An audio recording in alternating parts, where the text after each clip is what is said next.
Hello everyone, my name is Jacob, here today to talk to you about self-control. Self-control is choosing to do what you should, even when you don't want to. It's very important to have control. I have a controller for just about everything, in fact. Like this stereo.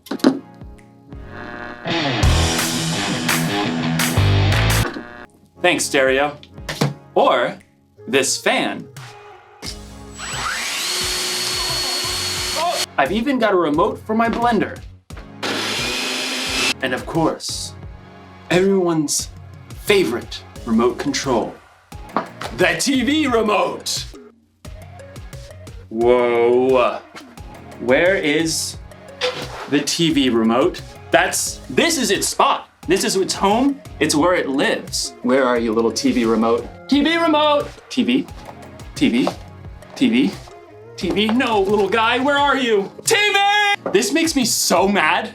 I bought the remote caddy so that I could house my remotes. And when someone takes the remotes away and doesn't put it back, I get real angry. I ask you, why have a remote caddy if you're not gonna caddy the remote?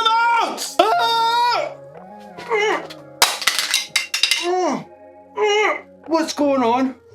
Oh, I think I'm paused. Okay, maybe this is for the best.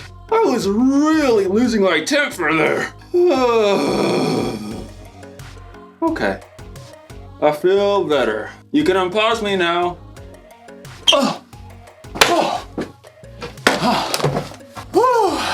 That was a close one. Anger can really take over if you let it. In today's story, we'll hear about a guy named David who had every reason to be angry. Let's hope it doesn't control him. Oh, I wonder what this controls.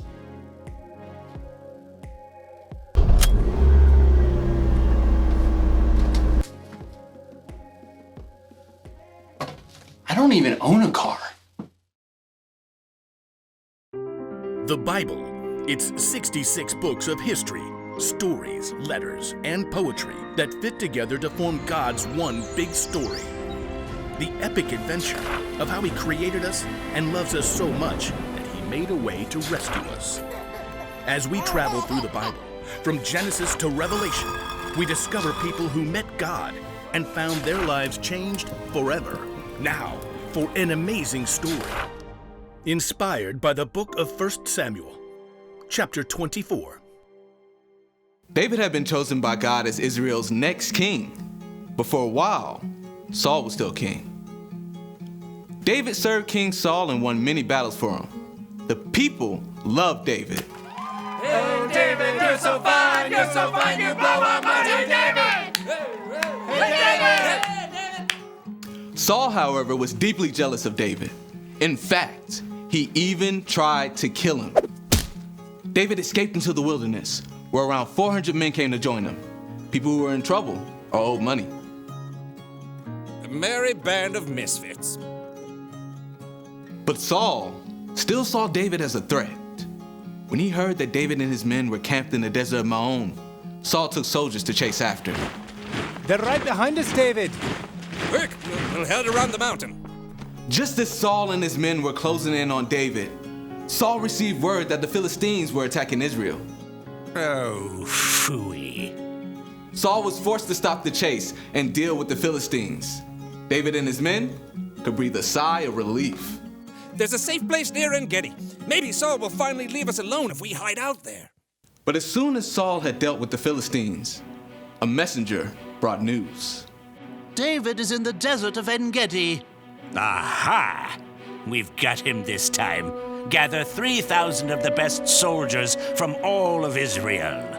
But, Your Majesty, David only has 400 men. 3,000, and not one less. Saul set out once more, determined to wipe out his rival. Bet that pipsqueak is hiding out near the rocky cliffs of the Wild Goats. Well, that seems oddly specific. Yeah, he used to herd sheep. In fact, David and his men have been staying near some sheep pens not far from the cliffs. Saul, headed this way. He's got 3,000 soldiers. Again? Why can't he leave us alone? We can take him on. I'm worth 10 of his soldiers. David could feel his anger boiling, but he took a deep breath. No, we won't fight them now. And we won't have a choice in about 6 minutes. The caves! I want everyone inside! Stat! David and his men hurried into a nearby cave that cut deep inside the cliffs. All the way to the back! They're here. Outside, near the sheep pens, Saul had called a halt. Take a break, men. At that moment, Saul found himself in need of a royal outhouse. I require a royal outhouse. I believe there's a cave over there, Your Majesty. I suppose it'll do. Saul entered the cave.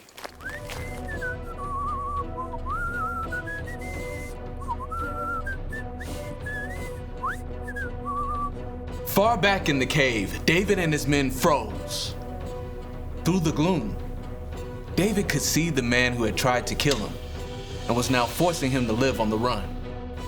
What if he finds us? I don't believe we're Saul's #1 priority at the moment. He's alone. This is your chance. God's handed your enemy over. Don't let this chance just trickle away. David's anger burned red hot as he crept up behind Saul, sword at the ready. But then, he forced himself to stop. Instead of attacking Saul, David sliced off a corner off the king's long royal robe. Saul left the cave with no idea that David was still inside. Time to move out, men. This is the day we take out that whippersnapper David. But at that moment, David emerged from the cave and cried out, King Saul! David? David bowed low to the ground. Why do you listen when men say David is trying to harm you? This day you have seen with your own eyes how the Lord handed you over to me in the cave. Some of my men begged me to kill you, but I didn't. I said, he is the Lord's anointed king. Saul could only stare in shock as David held the piece of fabric he cut from Saul's robe. Look at this.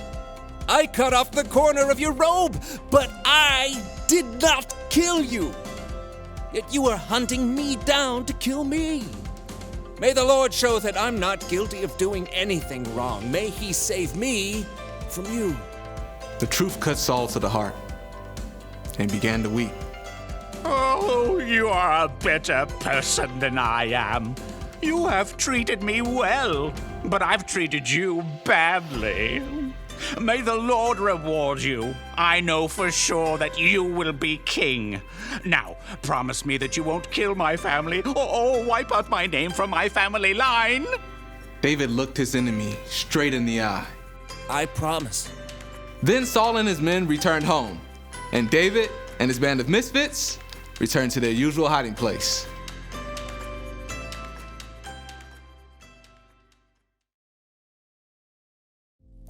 David was angry at King Saul, and he probably should have been. King Saul was trying to kill David. But even in his anger, David didn't lose control. He paused and thought and didn't let his anger take over. You don't need a remote control for yourself to know how to pause. You can do that on your own. If you're angry because someone borrowed something they weren't supposed to, or someone said something that really hurt your feelings, you could just fly off the handle. Or you can pause, count to 3 or 10 or 100 if you have to, and think about how you're going to respond. Remember, you can pause in real life, but what you can't do is rewind. Once you've said or done something in anger, it's out there. You can never take it back. Not saying you shouldn't ever get angry. In fact, Jesus himself got angry, but he had good reasons to get angry. And so do we sometimes. It's like when you or someone you know is being treated unfairly. That's a good reason to get angry. Losing a remote? Probably not the best reason to get angry. But good anger or bad, it's still wise to keep control of your anger instead of letting it control you. That's the one thing to remember today. Don't be controlled by your anger. Count to 10 and keep your cool. Music! Okay. Music! Oh, that's the...